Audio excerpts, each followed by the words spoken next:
Hello, my diamonds and my Teletubbies. I was in the kitchen getting ready to make me some salmon croquettes, and I ran across this video on TikTok.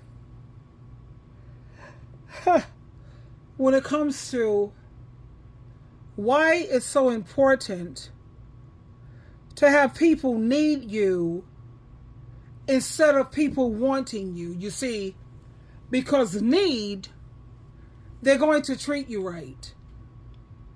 But when people want you, that's very fickle. Today they want you, tomorrow they don't. This week they care about you, tomorrow they don't. But when they need you, that's the only way. And correct me if I'm wrong. And trust me when I tell you, I'm not the type where, oh, you don't agree with me, I'm cutting you off, I'm going to block you and blah, blah, blah. I'm not that girl. But while I was in the kitchen getting ready to make my salmon croquettes, and I mixed my salmon with my mackerel and onions and peppers, I ran across this video. And it just triggered.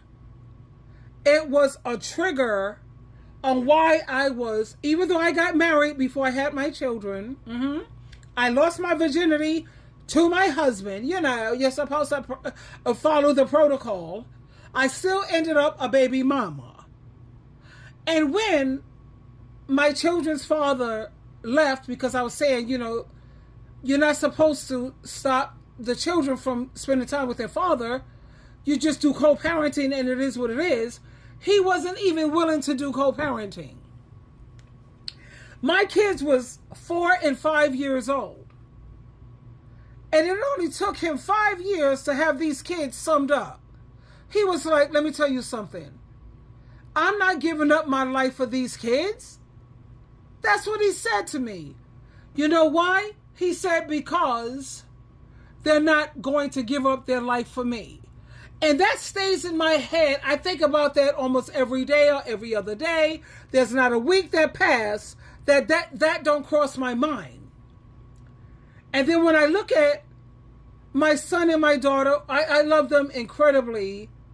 But because I don't want to be a part of the Jehovah's Witness thing anymore, you know, I used to be a part of that 55 years of my life, and that's another video. They choose, this is so freaking sick. They care about outsiders, a governing body, some man-made organization, rather than their own mother, somebody who loves you unconditionally. But let me share this with you. You know, because a lot of these adult children, they don't understand how we understand you're supposed to move on with your life. I raised you to be independent. I raised you to know how to take care of yourself without me. At the same time, you have to understand how to include instead of exclude. And all they know how to do is exclude their parents. Really? The what? Let me share this with you, honey, because it resonated so well with me. This is what? Now, this is something that adult children, probably millennials, Generation Z, not all of you, you will never understand this. Don't visit your children in old age unless you're prepared to see the truth in their eyes. Yes. The truth that you are no longer essential. The truth that your presence, once sacred, now might be seen as an inconvenience. The truth that in their fast-paced lives your slow steps are a burden. That's a hard reality, but it's one too many elderly parents come to face, and far too late. You see, we don't talk enough about the pain of being irrelevant, of being seen not as a pillar, but as an obligation. When you were young, you built your life around your children. You sacrificed for them. Sleepless nights, broken dreams, quiet suffering, and you did it because love demanded it. That was your role, your mission. And for years, perhaps decades, it gave your life a burning sense of purpose. But time passed, it grew, they became independent, and then suddenly they didn't need you anymore, at least not in the way they used to. And here's the thing most people won't say out loud. Sometimes they don't want you around at all. Not because they hate you, not because they're bad people, but because modern life teaches people to move forward by cutting off what slows them down. And in their eyes, your age, your needs, your values, they don't quite fit into their neatly optimized world, and this is where the heartbreak begins. I've spoken to countless older individuals, some in their 60s, others in their 80s, who walk away from visits with their children feeling smaller, not larger. They return home not with warmth, but with a quiet ache in their chests because the respect, the reverence they hoped for has vanished. And I want you to think about that. I want you to feel the weight of it. You show up with his memories, maybe even a bit of advice, but you're met with sighs, glances at phones, polite smiles, masking impatience. You speak carefully, but the world around you moves faster than your words can keep up. And while you talk about the past, your children are already thinking about tomorrow, and their minds are in emails, errands, kids, soccer, games, and there you are sitting on the couch, your presence barely registered. So, let me ask you, why would you subject yourself to that? I don't say this to be cruel. I say this because too many good people spend the last decades of their lives chasing crumbs of affection from children who are not equipped to understand the depth of that longing. And I'll tell you something harsh but necessary. If you don't set boundaries in your old age, you will be disrespected. Respect isn't owed simply because of your age. That's a hard truth. It should be, but it's not. In this culture, it must be commended by your presence, not begged for with guilt. You must carry yourself with dignity, not desperation. Too many elderly parents enter their children's homes as if they are seeking validation, hoping to be told, you are a good mother, a strong father, we appreciate everything. And when that validation doesn't come, when the kids are too busy or too self-absorbed, there's a silent collapse inside. And listen, you cannot place your soul in the hands of someone who hasn't earned it. Do not go to your children's house with your spirit open and unguarded, hoping for warmth. Go only when you are already whole, only when you know that your value does not hinge on the recognition of it. And this takes strength, unbelievable strength, because you spent decades nurturing those very people. You wiped their tears, you fed them with hands that now tremble, you taught them how to walk, and now they rush ahead, forgetting to wait for you. But that is the nature of life. It is ruthless in its forward motion, so you must be equally ruthless in protecting your peace. And let me tell you something personal. I have seen people crumble in old age, not because of disease, but because of disappointment, because the emotional return on the investment of parenthood was not what they imagined. They thought the later years would bring gratitude, family dinners, togetherness, and instead they were met with silence, with being ignored, or worse, with being tolerated. You are not meant to be tolerated. You are not meant to be a shadow in the background of your children's lives. If that's what they offer, then withdraw with grace. Reclaim your dignity. Don't complain, don't lash out, but don't go back either. Not until they understand that your time is sacred too. You've earned the right to peace, not pity. You've earned the right to be surrounded by people who see your worth without needing to be reminded. And you know what's tragic?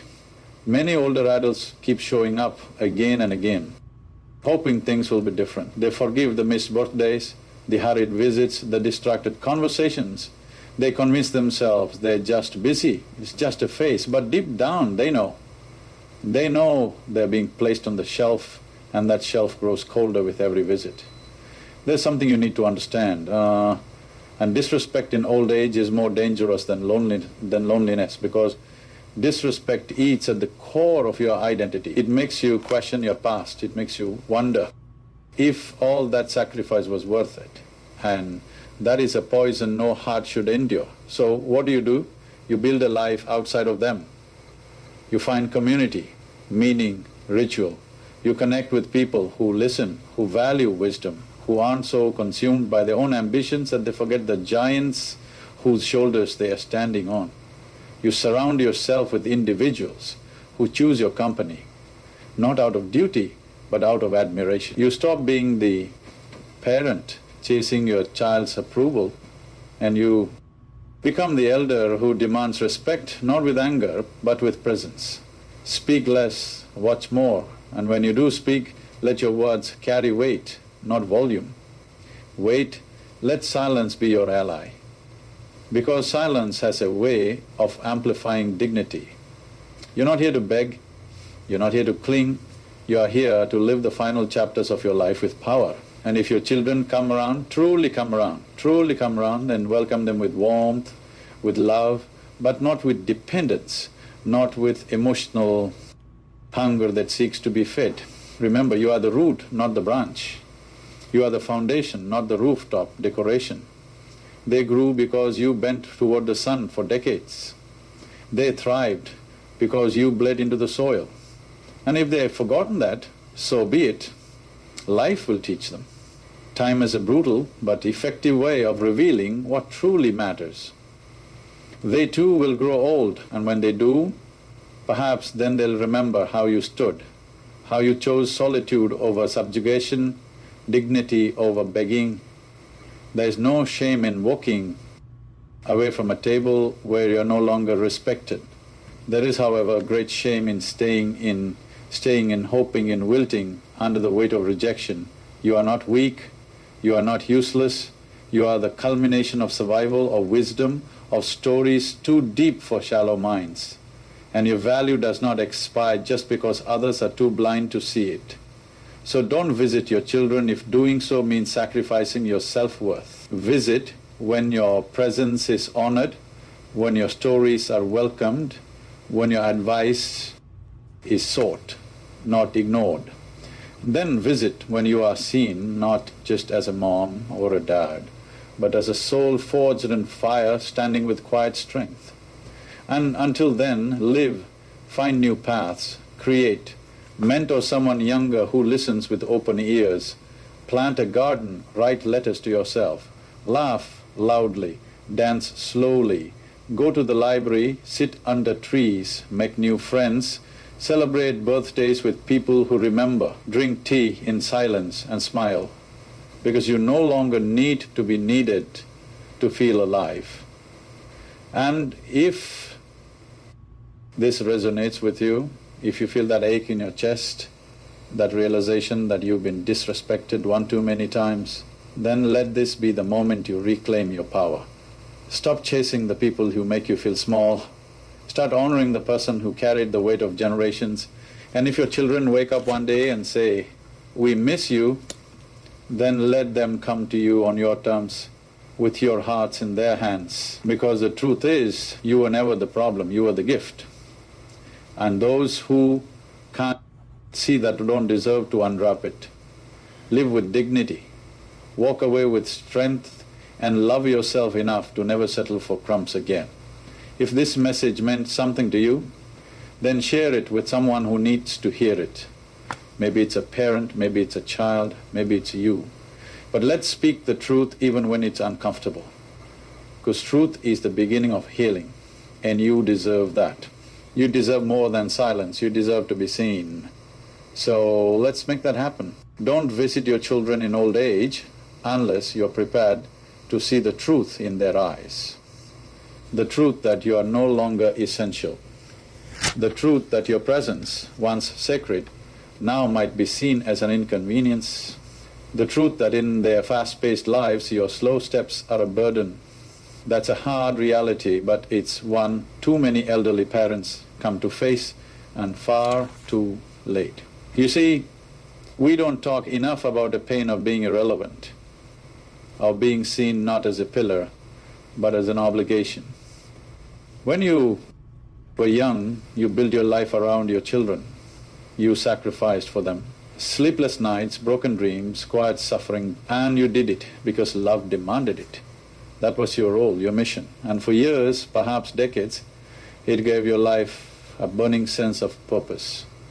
But time passed, it grew, they became independent, and then suddenly they didn't need you anymore, at least not in the way they used to. And here's the thing most people won't say out loud. Sometimes they don't want you around at all.